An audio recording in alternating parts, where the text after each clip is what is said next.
मैं आ गया।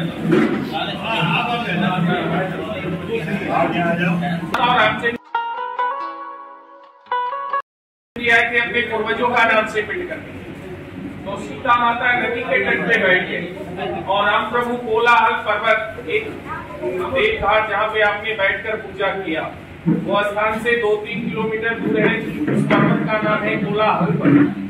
वहाँ पे लोग पूजन का सामग्री लाने राम प्रभु चले गए और माता सीता नदी के तट पे बैठ गए। तो कोई भी लेडीज गंगा हो, नदी हो, तालाब हो, तो जहाँ पे बैठती है ना वहाँ पे गंगा पूजन करती है। तो माता सीता गंगा पूजन कर रही थी, तो रेते का 3 फीट बनाकर अपने पास में रखी। राम प्रभु कोलाहल पर्वत पे चले गए पूजन का सामग्री लाने के लिए। आने में समय बीतता गया, सूर्यास्त होने वाला था। इतना ही देर में आकाशवाणी, जिसको हम लोग कंपन और भूकंप कराते हैं, आकाशवाणी हुई और आवाज आया, पुत्री मुझे पिंडदान दे। तो माता सीता जगत जननी थी, वो बोले प्रभु आप कौन हो, सामने आओ। तो जमीन से हाथ निकला कि मुझे सीता तुम पिंडदान करना। सीता माता बोले प्रभु आप कौन हो, सामने आओ। बोला मैं राम का पिता, मैं दशरथ हूँ सीता, हमारा मुक्ति का समय आ चुका है, आप मुझे पिंडदान कर दे तो मैं स्वर्गलोक में चला जाऊँ। सीता माता बोले प्रभु आपके पुत्र रामचंद्र जी वो गए हैं कोलाहल पर्वत पे पूजन का सामान लाने के लिए, वो जब आ जाएंगे तो मैं आज आपका पिंडदान कर दूंगा। बोला नहीं सीता, राम को आने में तो काफी लेट है, सूर्यास्त हो जाने के बाद गया जी में पिंडदान नहीं, उतना देर में सूर्यास्त हो जाएगा तो मैं स्वर्गलोक में नहीं जा पाऊंगा। जो तुम्हारे हाथ में जो रेते का पिंड है उसी से हमें मुक्त कर दो। सीता माता एक बार नहीं कितने बार बोली कि आपके 2 पुत्र जीवित के अलावा हमारा अधिकार नहीं है गया जी में पिंडदान करने। बोला नहीं सीता, गया जी एक ऐसा मोक्ष का भूमि है कि कोई भी किसी का नाम से, अपने पूर्वजों का नाम से पिंडदान जलदान कर दे तो उनकी आत्मा को शांति हो जाती है, उनकी पितृलोक वैकुंठ लोक में चले जाते हैं। और तुम तो हमारी खानदान का पितृ बहू हो, तो तुम्हारे हाथ में रेते का पिंड है, उसी से हमें मुक्त कर दो। सीता माता बोले प्रभु हमारे पास कोई पूजन का सामग्री नहीं, केवल ये रेत है, रेत का पिंड कर देने से आप उद्धार हो, तो मैं रेत का ही पिंडदान कर दूं। तो सीता माता बोले आप रेत का ही, आप दशरथ जी ने बोला आप मुझे रेत का ही पिंडदान कर दे तो हमारी मुक्ति हो जाए। माता सीता ने जिस समय रेत का पिंडदान किया, उस समय पहले का समय में पूर्वजों का लोग हाथ निकलता, तो जिस समय माता सीता ने पिंडदान किया उस समय दशरथ जी का हाथ निकला।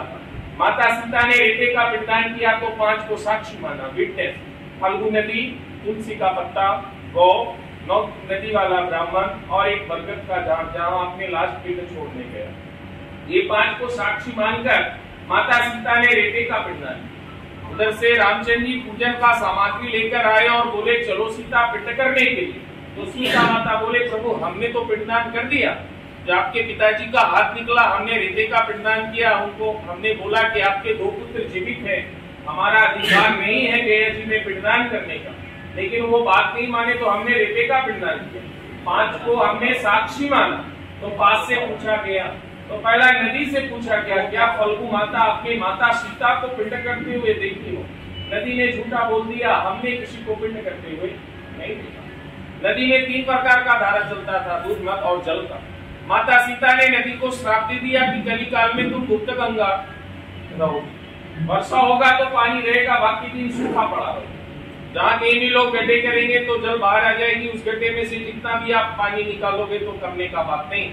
ऐसा माता सीता ने नदी को श्राप दिया। दूसरी गौ की बारी आई, गौ माता से पूछा गया, गौ माता ने भी झूठा बोला, गौ को भी माता सीता ने श्राप दिया कि लोग तुम्हारा मुख का पूजा नहीं करेंगे, तुम मुख से गंदे वस्तु खाओगे, लोग तुम्हारा पूछ का पूजा करेंगे और तुम्हारा मुख अपवित्र रहेगा, तुम्हारा पूछ का ही पूजा होगा।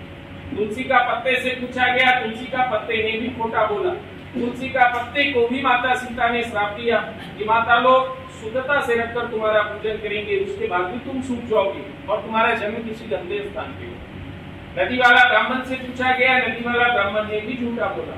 नदी वाले ब्राह्मण को भी माता सीता ने श्राप दिया, देने वाले का हाथ सदा ऊंचा रहेगा और लेने वाले का हाथ सदा नीचा रहेगा, भिक्षुक ब्राह्मण का लोग। एक बरगद का झाड़ ने सच बोला, जहाँ अपने पिंड लाश छोड़ने के लिए, उस झाड़ ने सच बोला कि प्रभु हमने माता सीता को पिंड करते हुए देखा, आपके पिताजी का हाथ निकला, माता सीता ने रेते का पिंडदान किया, मैं साक्षी हूँ।